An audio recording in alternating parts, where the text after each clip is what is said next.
संजय पाटील यांच्यावर तात्काळ कारवाईची मागणी करण्यात आलेली आहे। संजय राऊतांनी पोलीस आयुक्तांना या संदर्भात पत्र दिलंय। आंदोलनकर्त्यांना जीवे मारण्याची आणि बॉम्ब टाकण्याची धमकी दिल्याचा आरोप त्यांच्यावर ठेवण्यात आलाय। 5 लोकांना ठार केलं या कथित वक्तव्याची चौकशी करण्याची मागणी करण्यात आलेली आहे। घराची झडती घेऊन बॉम्ब साठ्याचा तपास करण्याचं आवाहन या पत्रातून करण्यात आलंय। तर UAPA अंतर्गत कारवाईचाही आग्रह केलाय। कारवाई न झाल्यास न्यायालयामध्ये जाणार असल्याचा इशारा देण्यात आलाय। या धमक्यांमुळे समाजात भीतीचं वातावरण निर्माण झाल्याचा दावा करण्यात आलाय। राजकीय कार्यकर्त्यावर हल्ला किंवा खून झाल्यास त्याची जबाबदारी संजय पाटील यांच्यावर राहील असं संजय राऊत यांनी या पत्रात म्हटलंय। आणि या संदर्भात अधिक माहिती देत आहेत माझे सहकारी सुमित सावंत आपल्यासोबत जोडले गेलेले आहेत। सुमित, खरं तर हे संजय राऊत यांनी पत्र पाठवलंय पोलीस आयुक्तांना आणि त्यांनी त्याच्यामध्ये थेट कारवाईची मागणी केलेली आहे। कारण सातत्यानं धमक्या दिल्या जात आहेत आणि ज्या जनतेकडून किंवा कोणत्याही मतदाराकडून जर तुम्हाला प्रश्न विचारले जात आहेत, खासदारांना, फुटीर खासदारांना प्रश्न विचारले जात आहेत, तर त्यांना थेट मारण्याची धमकी दिली जाते आणि हे योग्य नाही। त्यामुळे यांच्यावरती तात्काळ कारवाई करावी अशा मागणीचं हे पत्र संजय राऊत यांनी संजय दिना पाटील यांच्या संदर्भातलं आयुक्तांना दिलेलं आहे।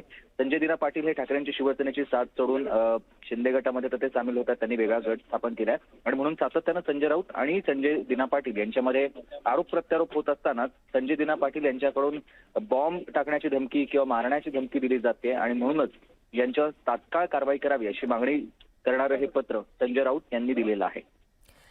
सुमित, संजय पाटील यांची यावर काही प्रतिक्रिया आली आहे का? नाहीये, कारण हे थोड्या वेळापूर्वीच पत्र आहे आणि ते त्यांनी आयुक्तांना पाठवलंय। या सगळ्या संदर्भात आज संजय राऊत हे देखील कदाचित माध्यमांशी संवाद साधतील आणि त्यांची भूमिका मांडतील। पण गेल्या काही दिवसांपासून सातत्यानं जे काही आरोप प्रत्यारोप होत आहेत त्याचं हे टोक मिळायला हवं की आता थेट तक्रार पोलीस आयुक्तांकडे संजय राऊत यांना करावी लागते। ठीक आहे सुमित, धन्यवाद या संपूर्ण माहितीसाठी। तर आपण पुन्हा एकदा प्रेक्षकांना सांगूयात या पत्रामध्ये नेमकं काय म्हटलंय। तर संजय पाटील यांच्यावर तात्काळ कारवाईची मागणी करण्यात आलेली आहे। संजय राऊत यांनी पोलीस आयुक्तांना हे पत्र दिलंय। आंदोलनकर्त्यांना जीवे मारण्याची आणि बॉम्ब टाकण्याची धमकी दिल्याचा आरोप या पत्राच्या माध्यमातून संजय राऊत यांनी केलाय।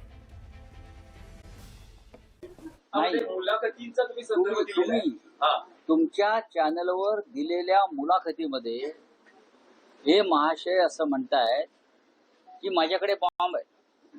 काय?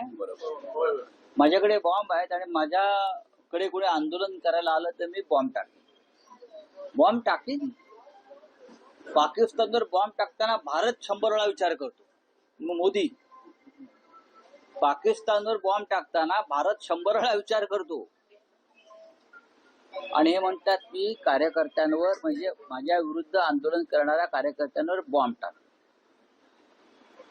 हे असं म्हणतात की जर आंदोलन कोणी केलं त्याने गद्दारी केली सगळ्यात। आता लोकशाहीमध्ये आंदोलन करण्याचा अधिकार प्रत्येक नागरिकाला आहे। तुम्ही बेईमानी केली, तुम्ही मशाल चिन्हावर निवडून आलात आणि तुम्ही दुसऱ्या गटारामध्ये उडी मारली,